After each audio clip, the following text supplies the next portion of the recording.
mea culpa. Mea culpa é uma frase latina, do latim, que quer dizer simplesmente minha culpa. Ou minha máxima culpa.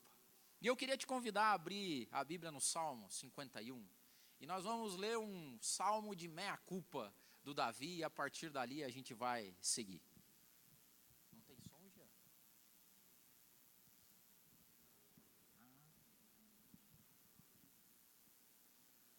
Salmo 51. Esse salmo é muito conhecido, Salmo de Davi. Vamos ler ele com cuidado. Tem misericórdia de mim, ó Deus, segundo a tua benignidade.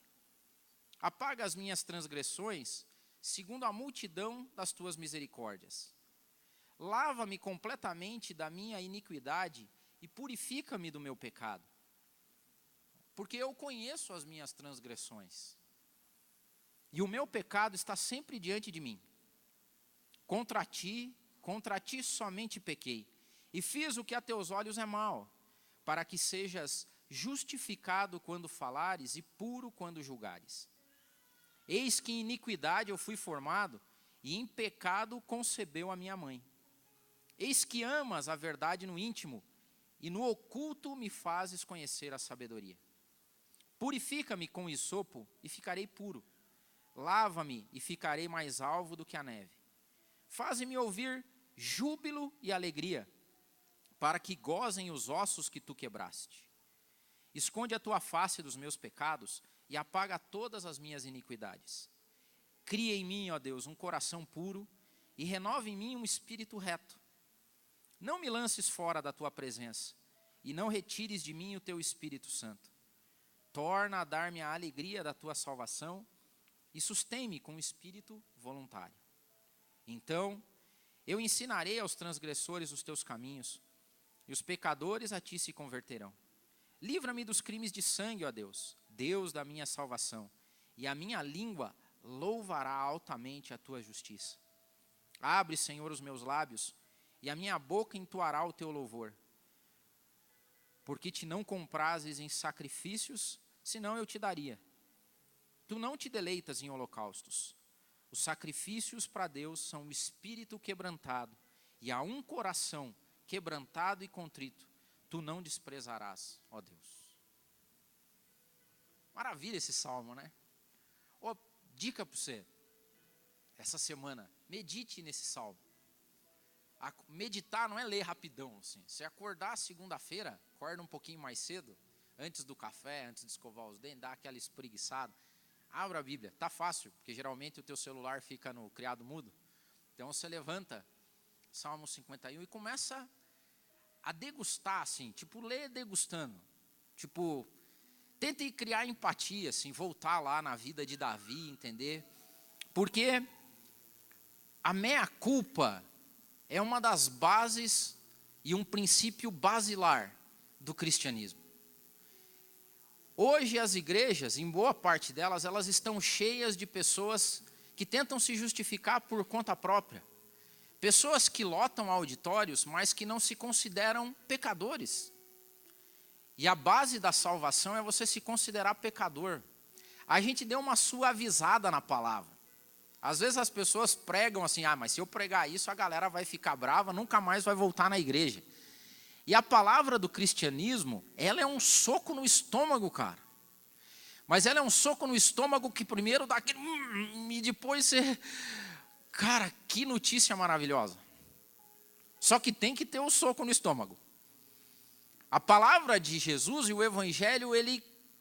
é o profeta chegando para Davi e jogando na cara o pecado de Davi. E quando você vê Davi aqui, Davi está fazendo a meia-culpa dele. E que normalmente as pessoas não fazem mais. O que as pessoas fazem? Se justificam. E sabe onde isso começou? No Éden. E essa semana, preparando a mensagem, eu estava lá, nas minhas imaginações, imaginando quando está Adão e Eva, escondidos, Deus aparece e chega para Adão e fala assim, Adão, você comeu o fruto? E eu, na minha imaginação, fiquei pensando, se ao invés de Adão falar assim, foi a mulher que você me deu, ele tivesse falado, Deus do céu, comi, perdão. Já parou o que seria? Falei assim, cara, como é que Deus reagiria? Eu fiquei na minha imaginação pensando isso. Se Adão não tivesse transferido culpa, se ele tivesse olhado e falado assim, Senhor, perdão, foi mal, minha culpa, minha total culpa, nós não estaríamos aqui. E é por isso que Davi fala que nós em iniquidade nós fomos formados. Porque o pecado que nasceu lá vem passando de geração a geração. Nós somos, há milhares e milhares de gerações, nós somos frutos de um pecado que foi criado. E hoje nós temos o mesmo costume. E o nosso costume é se justificar ou então achar culpados. Ou eu me justifico ou eu acho um culpado. Então olhe só como o negócio pega. Porque quando Adão, ao invés de chegar e falar assim, Senhor, meia culpa, fui eu aí, pisei na bola, desculpa, perdão, eu lembro que o Senhor falou, perdão. Mas não, ele falou assim, foi a mulher que você me deu. Aí Deus vai até Eva, o que Eva fala? Foi a serpente. Aí começou, velho, e chega em nós. E hoje chega em nós e nós estamos aqui. Quem é o culpado? Quem é o culpado para a minha vida não dar certo? Quem é o culpado que fez eu chegar até aqui? Foi meu pai que me criou errado? Foi minha mãe? Foi aquela igreja que me machucou? Foi o pessoal que pregou o evangelho errado? Foi aquele sem vergonha que me pediu dinheiro emprestado e nunca mais devolveu? Foi aquele pastor safado que usava o dinheiro de dízimo e oferta para fazer não sei o quê? Que agora eu sou assim? Pois bem, não são eles. Somos nós. E eu admiro Davi, porque Davi aqui, ele é o nosso primeiro exemplo. Quando Davi é confrontado com o pecado dele, ele podia achar um monte de coisa para se justificar. Não, veja bem. Quem mandou ela ficar lá, daquele jeito, no terraço, né? Não é o que hoje até, parênteses, nossas mensagens estão com muito parênteses ultimamente. A galera aí, tem uma galera no Brasil, aí no mundo, que acha que mulher tem culpa no estupro. É cara safado, sem vergonha, que transfere a culpa para a mulher. Ah, não, veja bem. Quem mandou ela andar daquele jeito? Com aquela saia curta, com aquele decote? Aí está pedindo. Davi podia ter usado essa. Davi pode, você veja bem. Não tem lugar, por que não foi se banhar num lugarzinho fechado? Por que ficou daquele jeito lá? Por que posta essas fotos no Facebook aí? É para transferir culpa. Porque daí quando você faz o pecado, quando você dá o teu tiro errado, daí você tem como se justificar. Davi podia ter chegado nessa.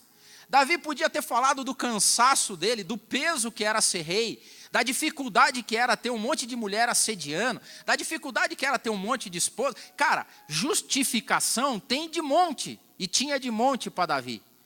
Só que quando Davi é confrontado, Davi para com a transferência de culpa. Ele vai a Deus e ele diz assim, Senhor, tem misericórdia de mim. Já pensou se Adão, você comeu o fruto? Se além de tivesse assim, Senhor, meia culpa, e ele ainda tivesse agregado, tem misericórdia de mim? Mas o bendito do Adão, não. Ao invés de fazer isso, ele falou, foi a mulher que você me deu. Foi os meus pais que me criaram desse jeito. Se justificar. E a experiência basilar, de novo, a experiência basilar do cristianismo é arrependimento. Arrependimento e cura. Arrependimento e redenção. Arrependimento e restauração. Quantas pessoas levam a vida, não sabem por que a vida delas não dá certo, é porque elas vivem se justificando, ou vivem tentando achar culpados por que aconteceu com elas.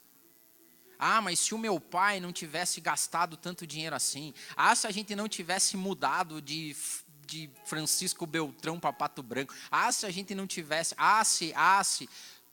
culpa nos outros. E Davi não. Davi reforça, e quando ele diz isso, ele fala, Senhor, o Senhor sabe o que aconteceu, nós fomos formados em iniquidade. Tem um pecado que opera dentro de mim, tem uma vontade que vai contra a minha necessidade, aquilo. Eu preciso, Paulo exacerbou isso, o bem que eu devia fazer eu não faço, o mal eu acabo fazendo, mas não joga a culpa no outro. Paulo não jogou, Davi não jogou, assumiu a culpa dele. É minha culpa, Senhor, me perdoa. E a preocupação de Davi é, não faça que isso, que a minha culpa te afaste do Senhor. Não me lance fora da tua presença. É maravilhoso porque o Davi, que era o adorador por excelência, tem uma preocupação de que a adoração não esteja mais no lábio dele. Me perdoa, me limpa, me restaura e me devolve a alegria de estar perto do Senhor. Quantas pessoas manchadas, maculadas, rancorosas, passam a vida sem levar uma vida de boa, cara. E sabe como é que você faz isso? Simplesmente assumindo uma meia culpa. Eu coloquei Davi aqui, mas eu achei outros exemplos na Bíblia. Tem uma passagem que eu amo na Bíblia, que é o encontro, cara, de Jacó com Esaú. Já ministrei sobre isso. Lembram de Jacó? Oséias fala assim, ó, no ventre pegou no calcanhar do seu irmão, e na sua força lutou com Deus, lutou com o anjo e prevaleceu. Chorou e lhe suplicou. Em Betel o achou, e ali falou conosco. Jacó, depois Israel, cara, só fez coisa errada, velho. Jacó já começou no ventre da mãe dele com os jeitinhos. O irmão nascendo e ele, meu céu. Aí ele engana, cara. Cria todo um subterfúgio. Rouba a primogenitura do irmão dele. Era um banana. Se ele podia ter dito. Ele podia ter, mas por que você roubou? Ó, meu irmão é um banana. Ele não dava valor. Justificação, podia justificar. Podia botar a culpa em Esaú. Mas tem uma passagem em Gênesis 33 que é o reencontro de Jacó com Esaú. Jacó já não é mais Jacó, já é Israel. Já está andando mancando. Já tinha lutado com Deus, já tinha feito toda a sorte de coisa que não devia. E ele volta agora para encontrar com o irmão dele. E leiam depois. Gênesis 32, 33, Jacó está morrendo de medo de Esaú. Ele começa a mandar, ele tinha as mulheres, separou as mulheres, falou, Esaú vai me matar, velho. Esaú vai. Por quê? Porque eu fiz muita besteira nessa vida. Esaú, quando me encontrar, estou perdido. Ele estava entregando a vida dele. Senhor, recebe teu servo, porque eu vou me encontrar com meu irmão e vai ser feio o negócio. Aí ele começa a mandar presentinhos na frente, começa a mandar uns gado, umas ovelhas, manda uma galera. E ele, até aí, Jacó, separa a galera para ver o que vai dar. Ele estava com medo da família dele. Aí ele falou, vamos mandar 1/3. Se morrer, nós corremos. Aí daí ele via que não acontecia nada. Ele ia mandando, indo. Mas olha o que diz Gênesis 33, 10. E ele chega para Esaú e a Bíblia diz que antes do encontro, antes de qualquer coisa acontecer, Esaú corre e abraça Jacó. Está aí um cara que eu comecei a respeitar, porque eu acho que ele foi banana mesmo. Eu acho que ele deu umas erradas. Eu já ministrei sobre isso, sobre a bênção da primogenitura, de como os filhos dele devem ter encarado o fato de Esaú ter aberto mão da primogenitura. Mas nesse encontro, você sabe o que estava acontecendo com Esaú? Esaú assumiu a culpa dele. Em algum momento da história, a Bíblia não diz isso, mas Esaú, que poderia ser um cara rancoroso, amargurado, roubaram a minha primogenitura, meus filhos. Esaú resolveu a vida dele, cara. Eu acredito que em algum momento da história de Esaú deve ter chegado para Deus e falou assim, perdão, desculpa aí, dormi no ponto. Tem misericórdia de mim, Senhor. A primogenitura devia ser minha, não é? Perdão, minha culpa. Porque a Bíblia diz que quando Esaú chega para Jacó, Jacó está cheio de mimos e medos, e Esaú está resolvido, cara. A Bíblia diz que Esaú vai até Jacó, abraça, beija. Que saudade, meu irmão. Que saudade. Esaú levou a vida dele sem rancor. Esaú levou a vida dele de boa. E olha só o que Jacó diz para ele: não, se agora tenho achado graça aos teus olhos, eu peço que você tome o meu presente da minha mão, porque eu tenho visto o teu rosto, como se tivesse visto o rosto de Deus. Porque Esaú chegou e falou assim: ô mano, por que esses presentão tudo aí? Por que esses gados, essas ovelhas, camelo e tal? E Jacó estava querendo fazer média com Esaú, do tipo, cara, eu te, perdão da palavra, eu te sacaneei tanto a vida inteira, deixa eu pagar, deixa eu compensar você pelo que eu te fiz. Sabe o que Esaú fala? Fala, mano, tá resolvido, velho. A minha vida foi de boa. Inclusive eu tenho bastante já. Deus me abençoou. Eu tenho a minha riqueza, eu tenho a minha família, eu vivo de boa, mano. Vive a tua vida, segue ela. A primogenitura é tua, você é Israel, vai embora e nós vamos viver bem. Esaú resolveu os problemas dele. Quando é que você vai resolver os teus? Quando é que você vai parar de botar culpa nos outros? Porque da tua vida, do teu pai, da igreja, do fulano, do beltrano, do ciclano. Cara, é a pior vida que você pode viver. A melhor vida, sabe qual que é? Chegar diante de Deus e falar: Senhor, perdoa as minhas transgressões. Eu sou mesmo. Eu careço da tua graça. Eu não venho aqui para pagar sapo para o Senhor, eu venho aqui para agradecer. Eu venho aqui para dizer o quão transgressor, pecador eu sou, e te agradeço porque a tua graça me alcança. Eu te agradeço porque mesmo com as minhas culpas e os problemas que eu tenho, o Senhor me ama. Pare de transferir culpa para os outros. Pare de achar que a tua vida parou por causa de alguém, porque senão ela vai parar mesmo. Faça como Esaú. Ah não, mas veja bem, ele me roubou dinheiro, e agora ele roubou dinheiro, e ele está indo bem, e eu estou aqui, porque se eu tivesse aquele dinheiro... Velho, assuma a tua culpa diante de Deus. Chegue diante de Deus e fale: Pai, perdoa, eu fui muito nó cego.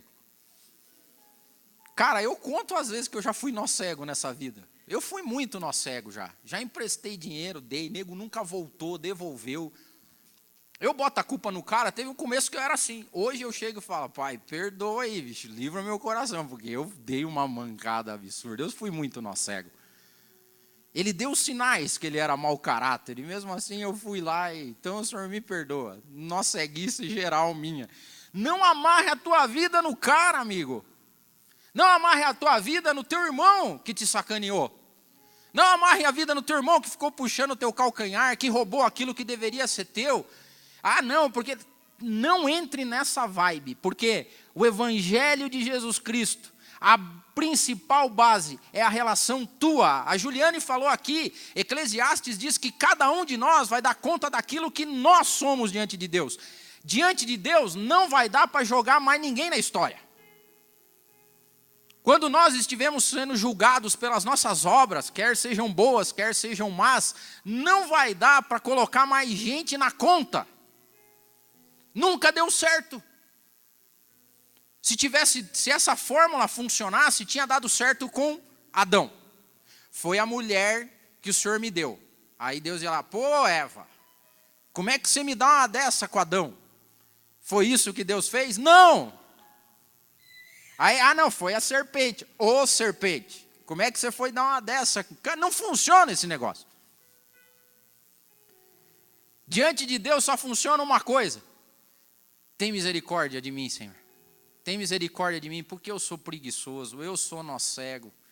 Eu fico tentando achar culpado. Eu fico colocando a culpa do que aconteceu na minha vida na costa dos outros. Não deixe isso acontecer. Quer ver outro exemplo? Zaqueu. Lucas, lá no capítulo 19, conta a história de Zaqueu. Zaqueu foi um cara muito esperto, muito inteligente, muito sábio. Ao primeiro sinal da graça e da salvação dentro da casa dele, ele já reconheceu. E Zaqueu foi tão maneiro que ele já achou a solução também. Olha o que diz Lucas 19. Jesus entra na casa de Zaqueu. Zaqueu, do nada, disse: Senhor, eis que eu dou aos pobres metade dos meus bens. E se a alguém eu tenho defraudado, eu restituo 4 vezes mais. E Jesus responde: hoje chegou salvação nessa casa.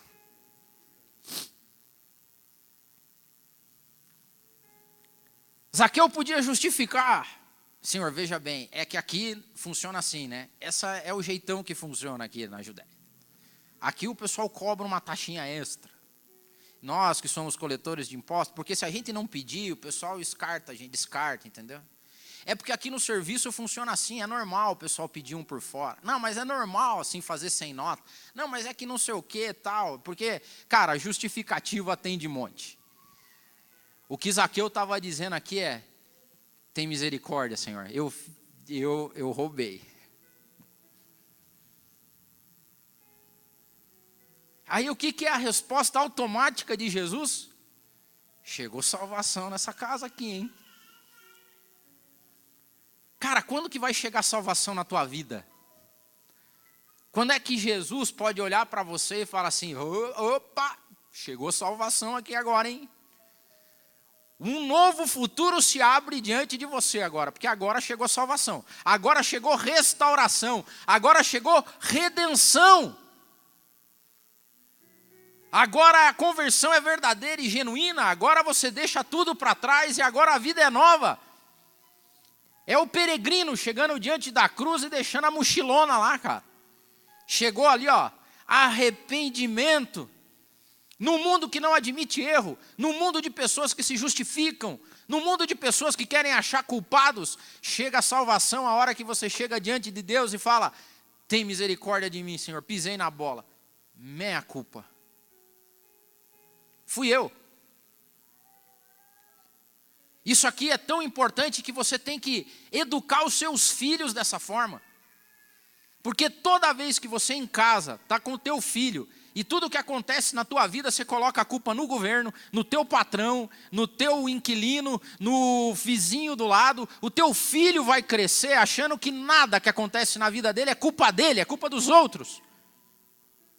Um filho tem que ouvir um pai pedir perdão. Um filho tem que ouvir um pai dizendo assim: filho, foi culpa do papai isso aí, viu? Assume teu erro. Filho, isso aí foi culpa da mamãe. Perdão, mamãe fez errado. Perdão, papai fez errado.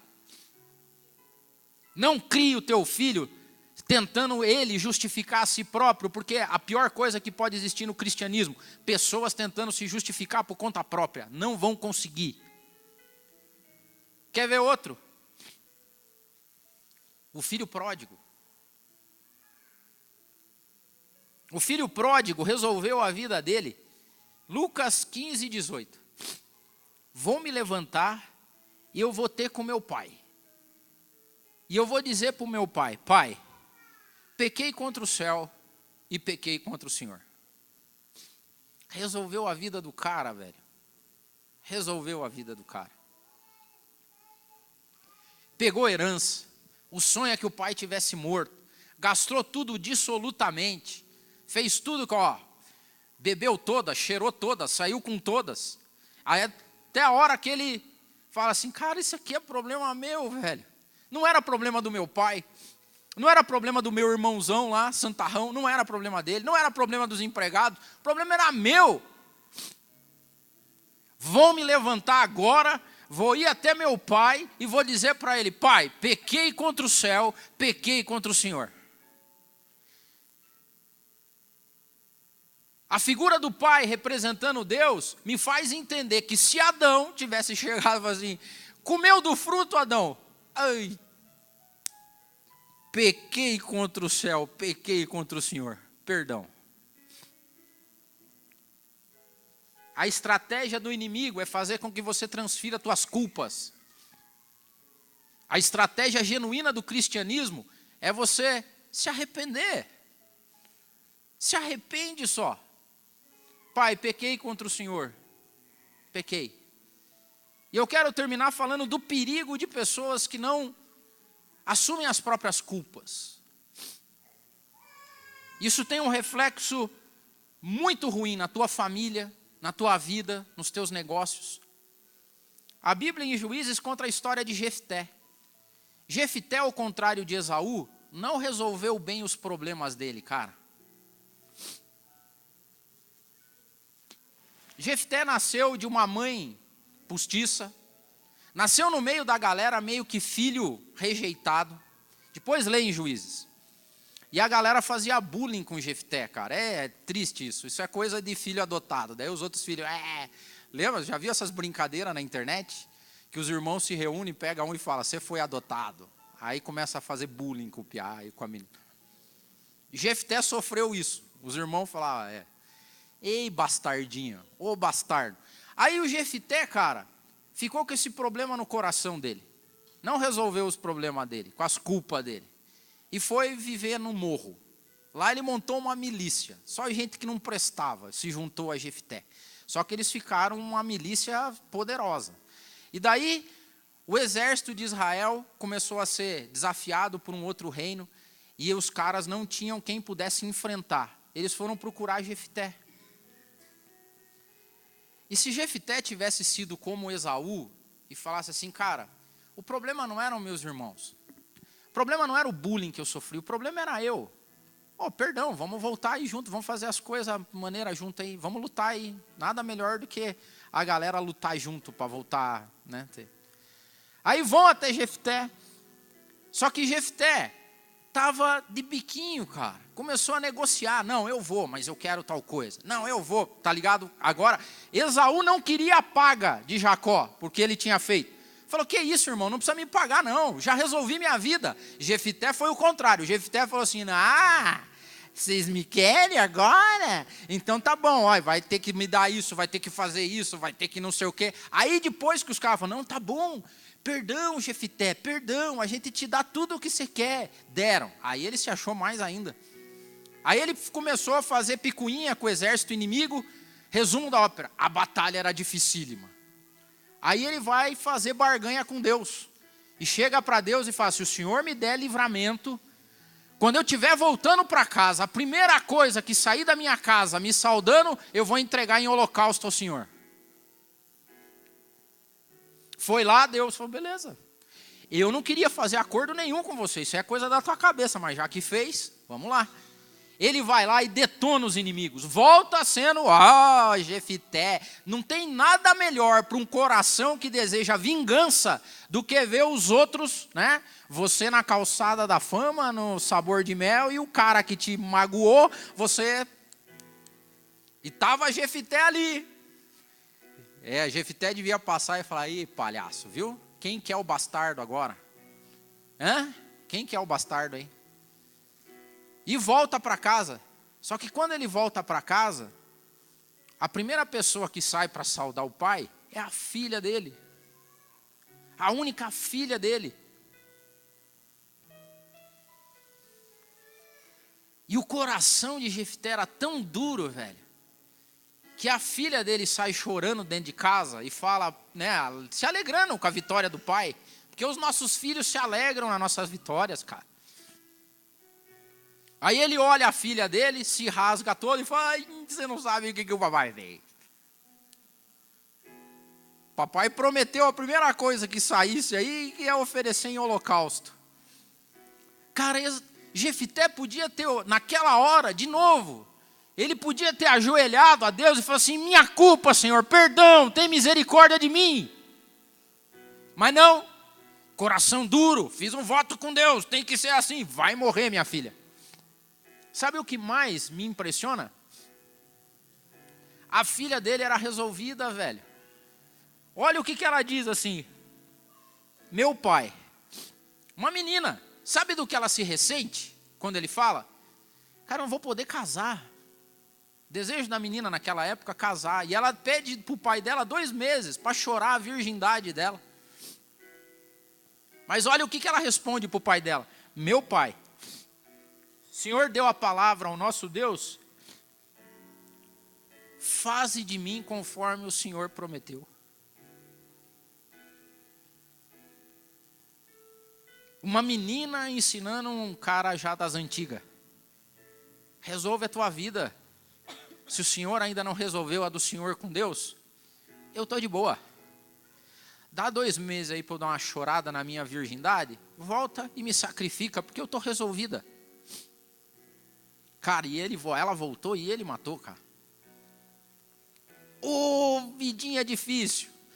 Ô, dificuldade de chegar diante de Deus e falar, perdão, Pai, me perdoa. Eu duvido que a postura de Deus seria outra. Não seria outra se ele tivesse chegado e falado, Senhor, perdoa, fui um nó cego. Pensa no nó cego. Onde eu estava com a cabeça de fazer um propósito desse com o Senhor? Me perdoa. Minha culpa, minha filha não tem nada a ver com isso. A culpa é minha, é o meu orgulho, é minha vaidade, é o meu desejo de vingança, é o meu desejo de me aparecer. Perdão, Pai. Perdão. E você sabe qual que é a maior maravilha de tudo isso ainda? É que quando você assume a tua culpa, você fala assim, não, assumi minha culpa, agora ela vai ficar comigo. Olha aí, ó, depois do soco no estômago, aí vem a maior maravilha que o Evangelho pode dizer. Você fala assim, Senhor, perdoa, eu sou um nó cego, perdoa a minha nó ceguice, perdoa a minha arrogância, perdoa o meu orgulho, perdoa tudo. Aí Deus fala, beleza. Aí você acha que você vai ficar com a tua culpa. Não. Aí aparece Jesus do teu lado e fala assim, beleza, fizemos o que era certo, filho. E agora, joga a culpa em mim agora. Turicai, me anda lá, cai. Assumiu a tua culpa, filho, beleza. Agora deixa ela comigo, porque elas já foram pregadas no madeiro. Antes de você fazer isso, eu já tinha te perdoado e a culpa é sobre mim. O que você faz? Vai e vive a tua vida, meu filho. Vai e resolva a tua vida. Não viva perdendo tempo com culpa, com decepção. Assuma ela, jogue ela em cima de mim e resolva o teu problema. Porque quando você encontrar de novo com os Jacós na tua vida, você vai poder abraçar, beijar, e o cara vai querer te pedir perdão. Fala, ei, velho, esquenta com isso aí não. Tamo de boa, já resolvi meu problema. E não é à toa que quando você olha, e foi isso que Jacó disse, quando eu vi teu rosto, parece que eu tinha visto o rosto de Deus. Porque pessoas que não são culpadas, que não se sentem culpadas, que lançaram tudo em Jesus Cristo, quando as pessoas olham para você, é como se elas vissem a face do próprio Deus, de uma pessoa resolvida, alcançada pela graça maravilhosa de Jesus Cristo, e que quando sai daqui para fora, vive bem, amigo, vive bem. Olha para os outros e fala assim, estou resolvido. Por quê? Porque a culpa era toda minha. E onde que está a tua culpa?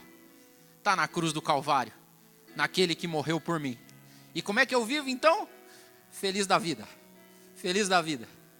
Porque a culpa era minha. E eu assumi ela. Mas eu não paguei por ela. Porque Deus enviou o Filho dele para pagar a minha culpa. O Evangelho é lindo, não é? O Evangelho é lindo, velho. É simples. Só não é fácil. E sabendo que não era fácil, foi que Jesus falou assim, eu vou te mandar o Espírito Santo e ele vai te ajudar. Tarefa de casa dessa semana. Abrir a Bíblia no Salmo número 51 e eu quero terminar essa ministração voltando a Davi. Tem misericórdia de mim, ó Deus, segundo a tua benignidade. Apaga as minhas transgressões, segundo a multidão das tuas misericórdias. Lava-me completamente da minha iniquidade e purifica do meu pecado. Porque eu conheço as minhas nó ceguices, eu conheço as coisas que eu faço de errado. E o meu pecado está sempre diante de mim. Contra ti, Pai, contra ti somente pequei. E fiz o que aos teus olhos era mal, para que eu seja justificado quando falares e puro quando julgares. Eis que em iniquidade eu fui formado. O pecado habita em mim, desde a época de Adão. E em pecado concebeu a minha mãe.